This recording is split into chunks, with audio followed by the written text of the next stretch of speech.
everybody, Mike here, and today I'm going to be playing Maximum Apocalypse from Rock Manor Games. You begin a game by choosing a character for each player. I'm going to pretend I'm two players here and use the Hunter and the Gunslinger. Gunslinger starts with his Colt pistol in play. Next, we're going to select our mission. We're going to do the first one against the zombies, which is one of the easiest ones in the game, just to kind of show you quickly how the game plays. So this is Save the Scientist. Up here we see how much fuel we need to win. To escape in our van, we'll need at least 4 fuel at the end of the game. You pick up a garbled message on the radio. Someone is alive and out there, and they say they can stop this nightmare.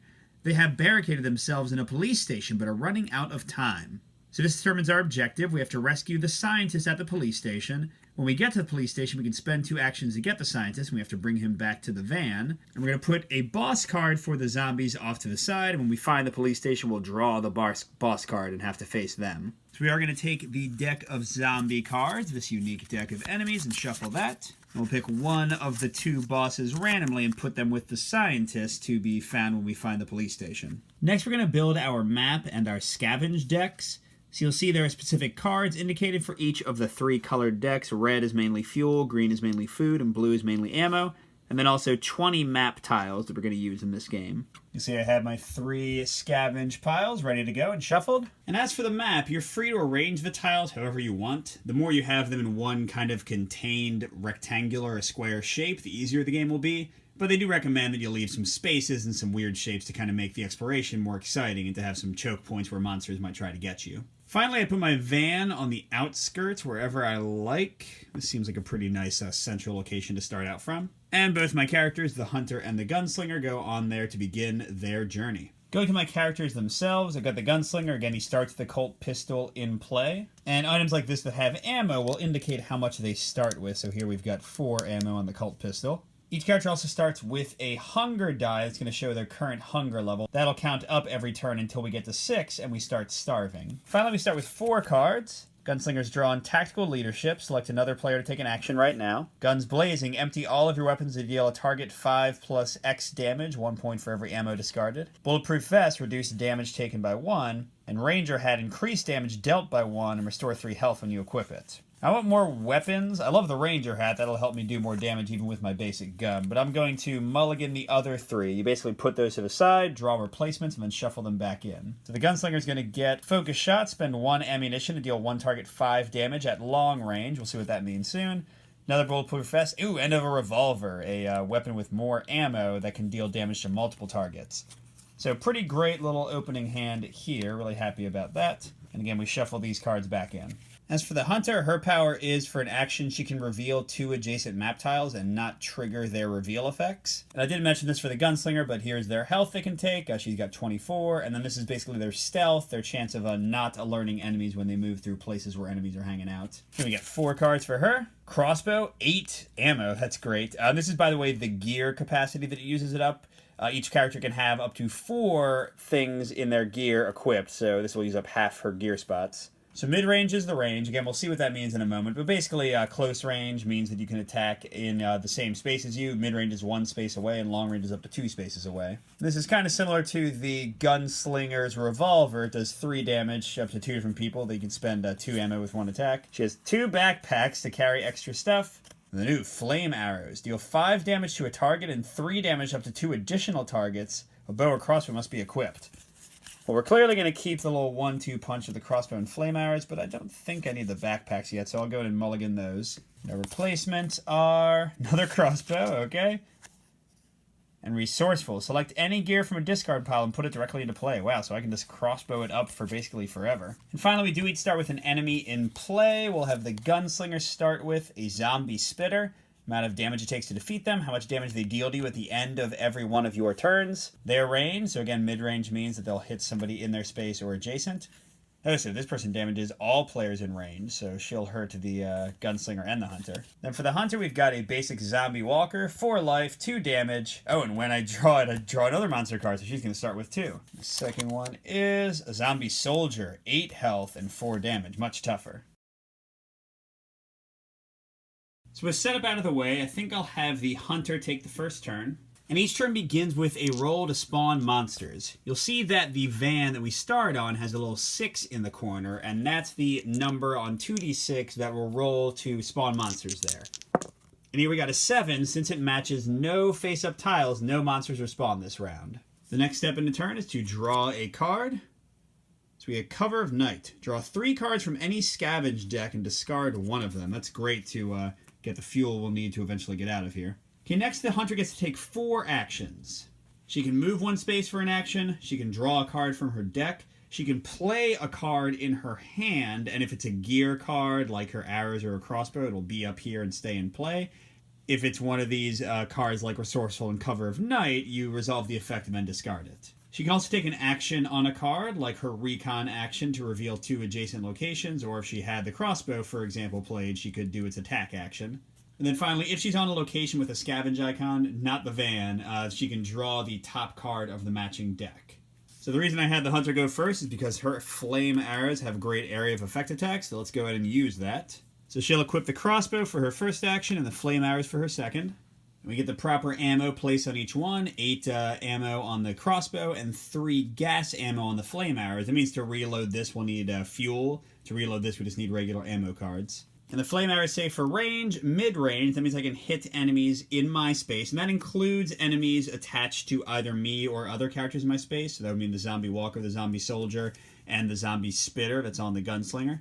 It says, for an action, deal 5 damage to 1 target and 3 damage to up to 2 additional targets, but I must have a bow or crossbow equipped, which I do. So for my third action, I will go ahead and shoot a flame arrow at these guys. I'll do 5 damage to my nasty zombie soldier, 3 damage to my zombie walker, and 3 damage to the zombie spitter on the gunslinger, leaving her with only 3 life left.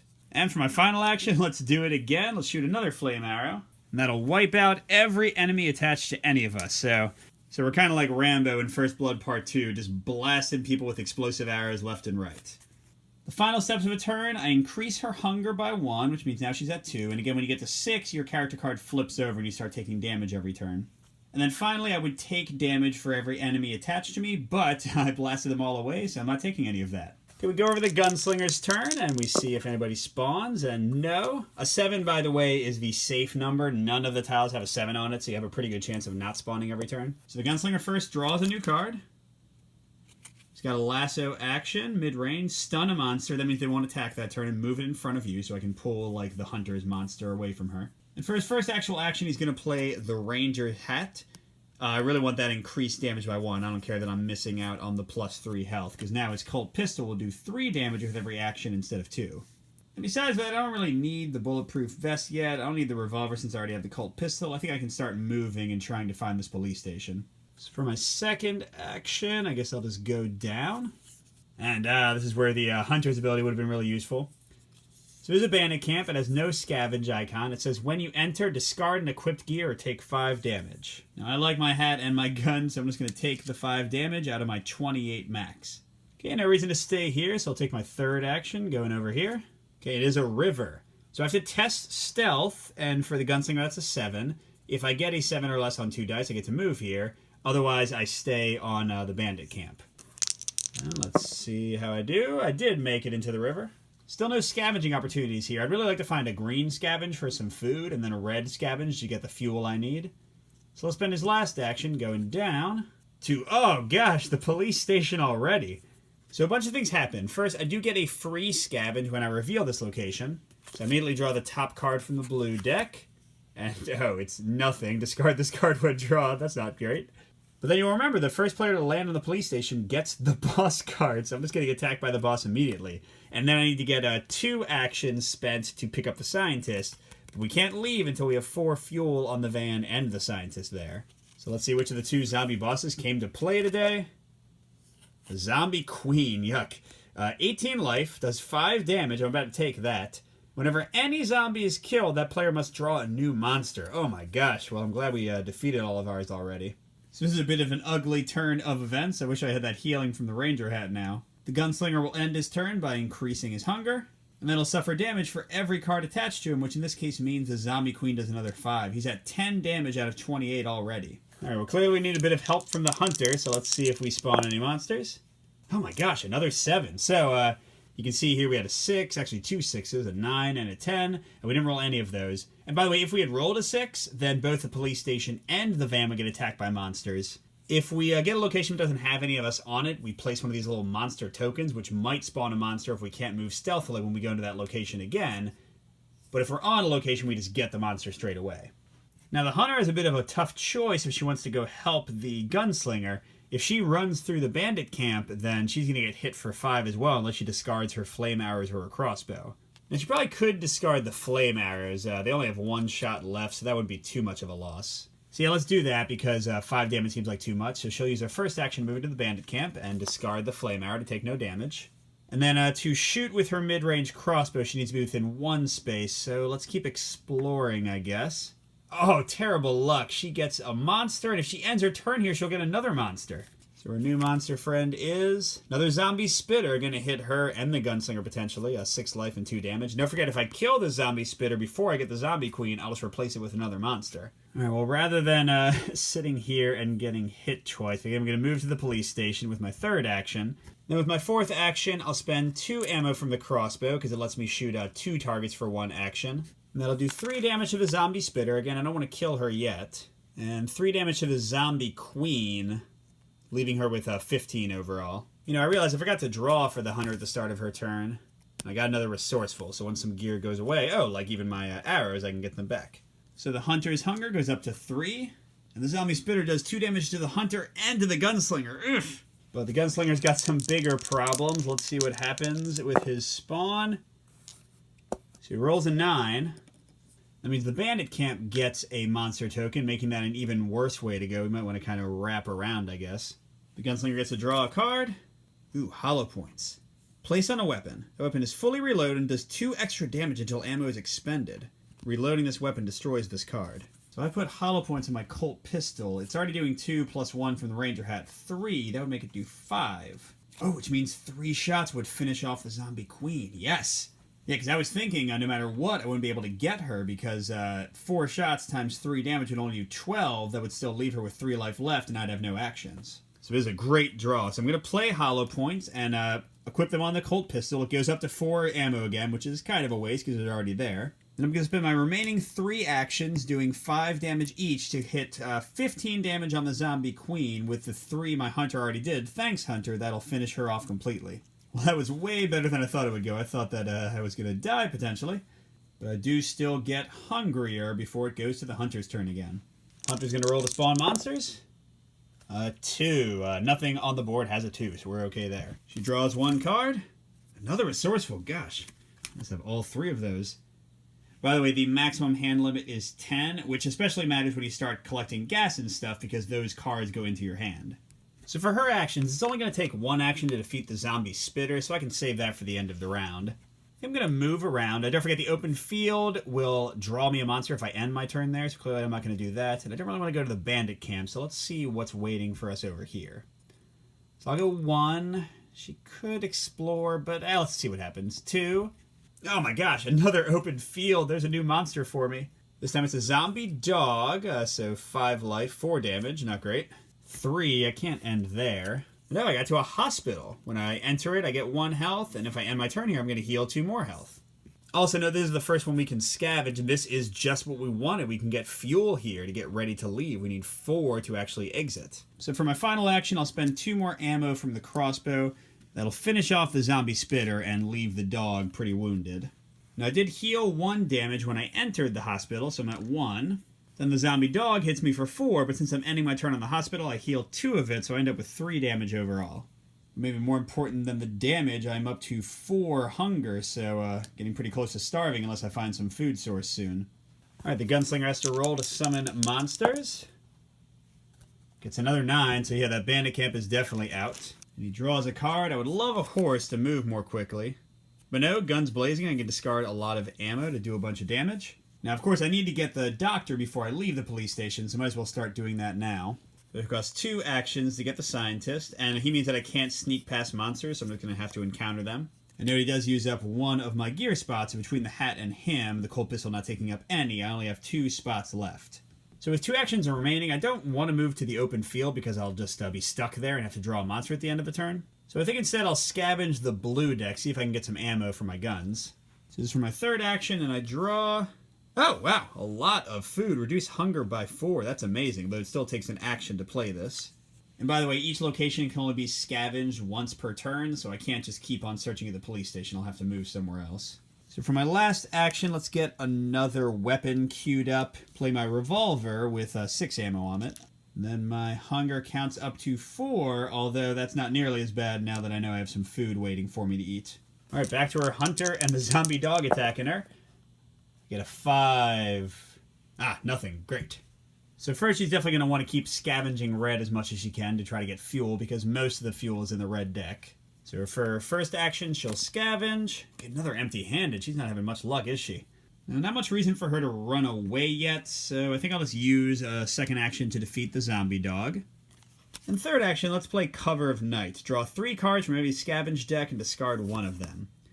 Now the question is, do I want to draw from the red deck to get the fuel we need, or draw from the green deck to probably get some food, because I'm on a red space but don't have any immediate source of food here.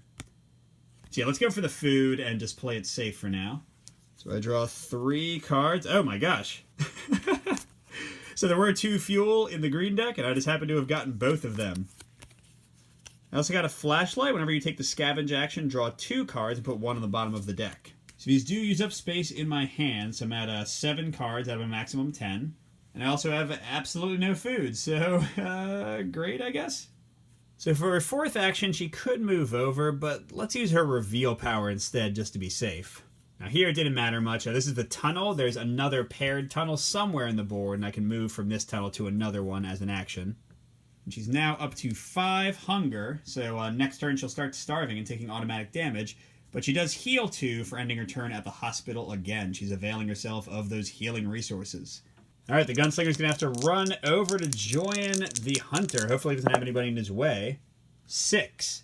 Oh man, that was just about the worst result possible. We've got a monster on the open field. Remember, he can't stealth past that guy because of a scientist. Got a monster on the van. And since he's in the police station, which is also a 6, he doesn't have to draw. He just gets a monster card automatically. It's a zombie walker. Oh! This one does not have draw another card. I guess that was just some zombie walkers that do that. Well, that doesn't change the plan at all, so he'll go through here and get another enemy. It is a zombie soldier doing 4 damage, jeez. And that does remove the monster token. 2, 3, he'll get to the hospital and heal 1 as he enters. And he certainly does need it. Now let's see, for his fourth action, he could use the revolver to do 3 damage to each of those guys, but wouldn't defeat either of them. He could do Guns Blazing. Empty all your weapons to deal a target 5 plus X damage, or X is the amount of ammo discarded. So that would do 6 plus 1, 7 plus 5, 12 plus 1 for the hat. That would do 13 damage, so he just straight up blow up the zombie soldier. But that seems super wasteful. You could also lasso the zombie soldier to stun him and have him not deal any damage this turn.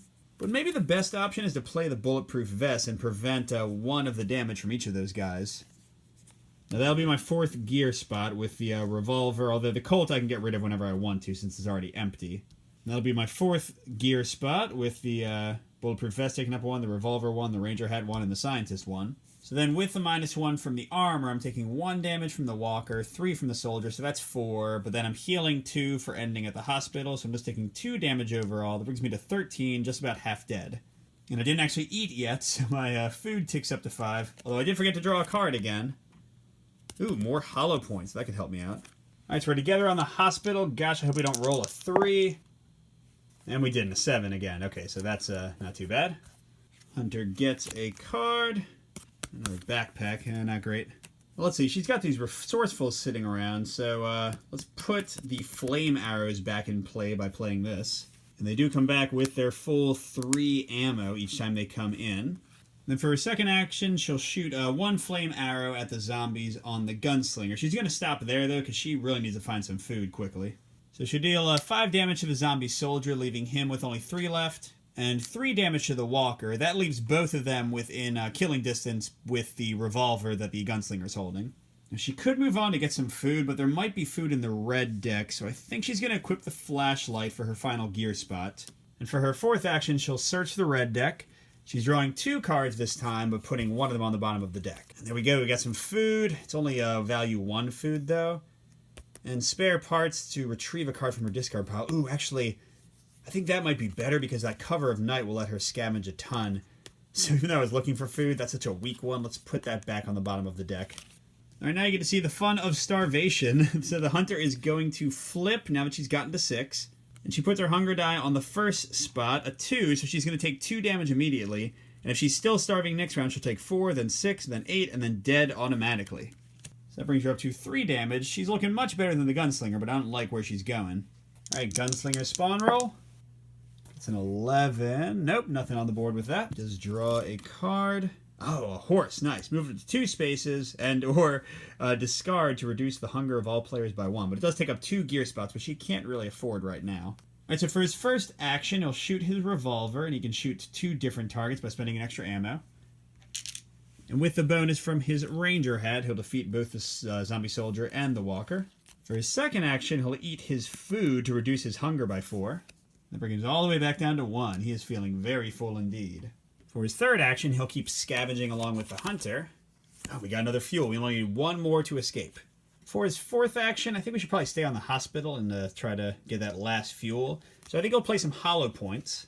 They fully reload whichever gun he plays them on, so I think he's going to replace the other hollow points on his Colt pistol and get that back up to 4 ammo. All right, we are loaded up and ready to go. I think next turn we are going to push back toward the van. But let's not forget, hunger never stops. We're going to tick back up to 2. Now our spawn roll for the hunter, 10. So that's the river. And now we do have a bit of a question. Yes, the bandit camp has 2 guys on it, but is that better than what we might potentially find going around the long way? Yeah, I'm not sure, but either way, I do think I want to go this way because I don't want the hunter to starve too much. Oh, by the way, I did remember to take off the 2 damage for both the hunter and the gunslinger. Just forgot to show it. So I think the hunter will scavenge with her first action with the flashlight bonus. Oh, okay. Well, we got the 4 fuel we need, so that works. Second action, she'll play a spare part to get back cover of night. And third, she'll play this and scavenge from the green deck. So she's drawing 3 and discarding 1 of them. Come on, food. Oh my gosh, well I promise there's food in here somewhere, but apparently not here. We've got a 5 ammunition, that's nice I guess. Another spare parts and an empty-handed. Well, clearly we'll get rid of that one and keep these. Let's see, she's got 3, 6, 9 cards, so she can only hold 1 more. And I'm fairly certain I didn't draw a card for her. Snare, deal 2 damage to target and stun that target until the start of your next turn. Okay, so that's her 10th card then. Alright, well she's going to be starving, might as well start moving over here toward the van. And to finish her turn, the hunter progresses to the 4 space, having 5 damage in total now. Okay, gunslinger spawns on 8. Well, that's the open field behind us, definitely closing off this option more. And I think since he's going to move a good bunch, maybe he wants to equip the horse. Well, I'd have to get rid of the bulletproof vest and the revolver. That seems like a bad option, so never mind. So first he'll move to the tunnel. Second action, he'll move blindly to the north. Oh, a gas station with a free scavenge. That would have been a better place to be. And we get another fuel that we definitely don't need at this point. Okay, third action, moving on up. A shelter, very unusual for it to get any enemies. And if you move here and end your turn here when you started somewhere else, you take no damage. Not really helping us much. And then let's take the northerly route. Hey! This is actually not too bad. It's the other tunnel. That means that the hunter can join him in a single action. That's cool. So I was going to try to find food for her, but maybe we should just push to the van because we're very close to it now. The gunslinger does go up to 3 hunger. Okay, the hunter rolls for spawn. Her draw for the turn is another snare, and she's got 10 cards, but we don't need one of those fuels, so let's get rid of that. Okay, we didn't unveil any new 8s. We just have the same open field. And so she will go 1, use her power to reveal 2. We get a shelter to the north and another gas station to the west. And she's about to starve. Let's just run. So 3, 4. And she can try to stealth her way in. She's only an 8 while she's starving. And she passes. So she does not have to reveal that guy. The gunslinger can take care of him. Okay, in the end of her turn, her hunger goes down to the 6th level and she takes 6 damage. So she's at 11 overall. If she's starving again next turn, she'll have 8, but hopefully we'll end the game in a moment. Let's see how it goes. 8. Oh, great. Okay, that's just the same open field. So we got super lucky in our spawn rolls here. Let's see, the last card the gunslinger should have to draw. Tactical leadership. Select another player to take an action. Well, we shouldn't need that. And he'll charge in here. So 1, 2 actions. He does have to get this enemy, by the way. And it is Zombie Walker, but no extra draw. And we have to survive till the end of the round, but he can just shoot the zombie walker once with his hollow point Colt pistol and take care of him. And we've got 2 fuel with the gunslinger, 2 fuel with the hunter, just what we need. And of course our scientist, who hopefully has a cure for this zombie menace. With that, we can drive our van off into the sunset with a successful game of Maximum Apocalypse. Now clearly this was a easy scenario and we had some luck, so don't think this is how the game will go all the time. But thanks for watching, good gaming, and we'll see you at the next stop.